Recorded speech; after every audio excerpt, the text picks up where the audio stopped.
نهار السبت في الليل إرهابيين متنكرين في أزياء عسكرية اغتالوا 3 أمنيين ومواطن. وكان من المنتظر أن رئيس الجمهورية يعلن الحداد ويأبن الشهداء كما مستانس بعد كل عملية إرهابية. نهار الأحد بعد ساعات من استشهاد 4 توانسة الرئاسة أصدرت بيان تضامن مع الحكومة الليبية. أما فيما يخص العملية الإرهابية نهار الاثنين، نهار 3، نهار الأربعاء أخيراً هو باش يتكلم رئيس الجمهورية أكيد باش يعلن الحداد. وضعنا استراتيجية تعتبر أن الأمن الوطني لا يتعلق فقط بالحدود وبالأمن بمفهومه التقليدي، بوليس، الشرطة، الحرس، الجيش إلى آخره، وإنما يجب أن يقحم فيه أشياء الآن مثل البذور. لله السيد الرئيس اللي استشهدوا وماتوا بالكرتوش مش من الجوع وانقطاع البذور.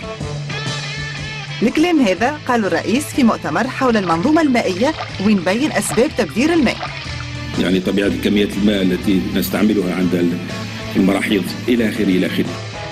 رئيس يحكي على الماء في المراحيض، يا أخي ما فماش كون يكتب له خطاباته. أنا لن أقرأ الخطاب التقني الذي وضعه لي مشكورين، أريد أن أتحدث بما عشت.